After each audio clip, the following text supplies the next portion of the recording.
सबसे बड़ा जो भ्रष्टाचार इस कोटा के अंदर हो रहा है, आज अगर कोई परेशानी में कोई हादसा हो जाता है, फोन तो एआई और कंप्यूटर उठा रहा है, कोई एएन जेईएन जिम्मेदार नहीं है। मैं पूछना चाहता हूं कि ये के नंबर कोटा इलेक्ट्रिसिटी बोर्ड का सलमा खानम, जो मेरे हिसाब से जिनका जो हमारे आज बीच में बहन नहीं है, कि उनका बिल है। मैं बहुत दुखी मन से कह रहा हूँ, एक उपभोक्ता बिजली का जो बिल जमा कराता है, उसके घर पे इतना बड़ा हादसा, और उसके घर पे नहीं पूरे क्षेत्र में करंट फैल चुका था, गायों की मौत, पड़ोसी कहीं घायल हुए हैं। इतना बड़ा गंभीर हादसा होने के बाद परिवार किसी को सूचना देकर के इंसान को बता नहीं पा रहा, क्योंकि वो इंसान कह रहा है कि कंप्यूटर सुनेगा, कंप्यूटर शिकायत दर्ज करेगा। ये भ्रष्ट सिस्टम तंत्र हटना चाहिए। अरे इंसान की पीड़ा तो इंसान को सुनना चाहिए। मैं सभी जनप्रतिनिधियों से भी अपील करूंगा कि आप भी जो सहयोग हो सके सरकार और प्रशासन से इनको करा करके, अकेला ना सोचें। ये जाति धर्म मजहब नहीं, इंसानियत का है खेल। आम आदमी आज हो रहा है फेल। नमस्कार साथियों, आज हम लोग यहाँ पर न्यू मेडिकल कॉलेज अस्पताल में खड़े हैं। आज कोटा अनंतपुरा के अंदर एक बहुत बड़ा भीषण गंभीर हादसा हो चुका है। बिजली विभाग की लापरवाही के कारण लगातार जनता में आक्रोश है। बड़ी बड़ी 33 केवी की लाइन, 11,000 की लाइन, पूरे कोटा शहर के अंदर लाइनें खुली पड़ी हुई है। लगातार प्रशासन और सरकार से मांग की जा रही है कि जितनी खुली हुई लाइनें हैं उनको अंडरग्राउंड किया जाए, और जितनी 33 केवी की लाइन जो आबादी क्षेत्र से निकल रही है उसको हटा करके दूसरे क्षेत्र में लगाया जाए। आज एक बहुत बड़ा हादसा बरड़ा बस्ती अनंतपुरा में हुआ है। ये परिवार अंबेडकर चौराहे के यहाँ पर जो बरड़ा बस्ती के अंदर रहते हैं, आफाक बेग, इनके परिवार पर दुख का कहर टूट चुका है। 11-12 जने गंभीर घायल, एक की मौत हो चुकी है, कई लोग अपने जीवन से जूझ रहे हैं। एक सबसे बड़ा प्रश्न है, अभी यहाँ आने से पहले पोस्टमार्टम हो चुका था। आज ये लोग जो परिवार के मोहल्ले के मौजूद हैं, बात सिर्फ इतनी सी रखना चाह रहे हैं। अभी इनको एक जवाब दिया गया है कि आपको कोई उचित मुआवजा दिया जाएगा। वो एक प्रशासन का विषय है, बात मुआवजे का नहीं। किसी की जान की कीमत कोई मुआवजा पूरा नहीं कर सकता है। एक परिवार जिसने एक 33 केवी की लाइन को हटाने की शिकायत पूरे मोहल्ले के बरड़ा बस्ती के लोगों ने दी थी, उसको देने के बाद भी अब तक उस लाइन को हटाया नहीं गया। ये गंभीर लापरवाही है। प्रशासन और सरकार को ऐसे मामलों में या तो जिन्होंने नहीं हटाया गया दोषी अधिकारियों पर कार्रवाई की जाए, कम से कम गैर इरादतन हत्या में 304 में मुकदमा दर्ज होना चाहिए।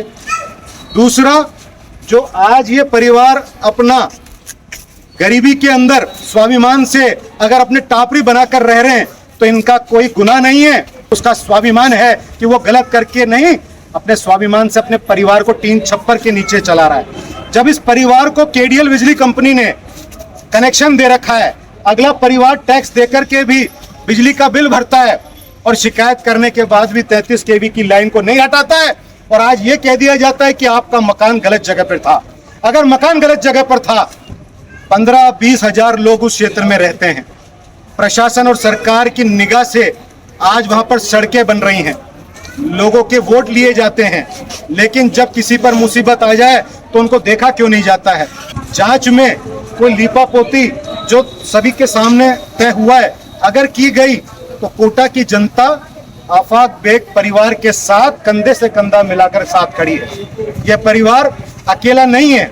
यह सोचने की जरूरत कि गरीब की आवाज, मजलूम की आवाज को कौन उठाएगा।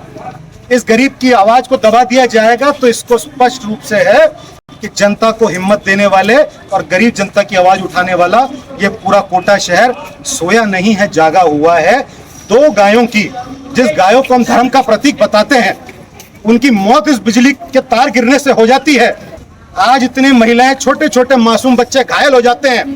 तो मैं पूछना चाहता हूं कि किसी भी राजनीतिक पार्टी से ऊपर उठ करके न्याय के लिए इस परिवार के साथ खड़े हों, इन्हें उचित मुआवजा मिले, परिवार को संबल मिले, ढांढस बंधाए, अकेला नहीं छोड़े। और क्या मामला था, क्या आपने इससे पूर्व में शिकायत करी हुई थी? क्या हो रहा आपके हाथ में?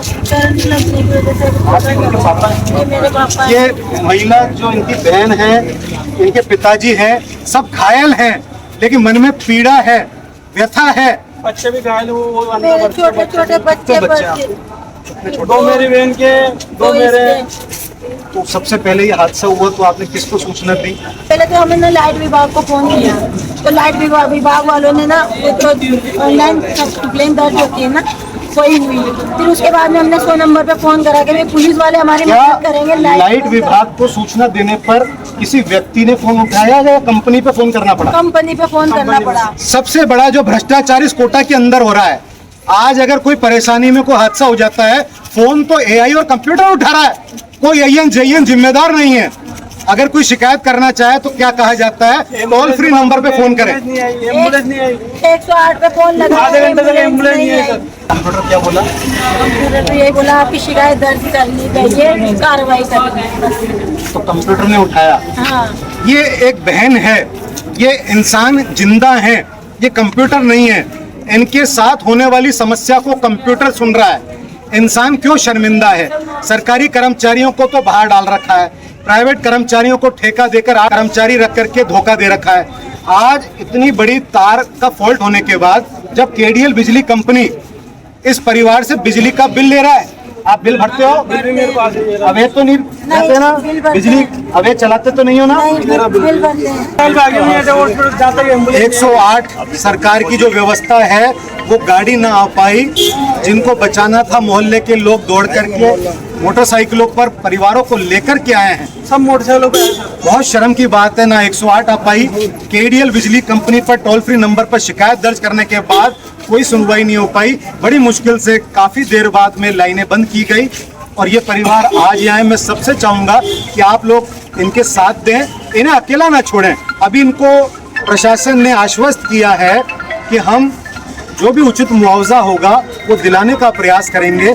इसलिए इनको बचाने, उनके आंसू रो रहे हैं, जनता के आंसू पोंछने के लिए सभी लोग आगे आए और इनको अकेला ना छोड़ें, इस बात को आगे बढ़ाएं। ये आपका इसको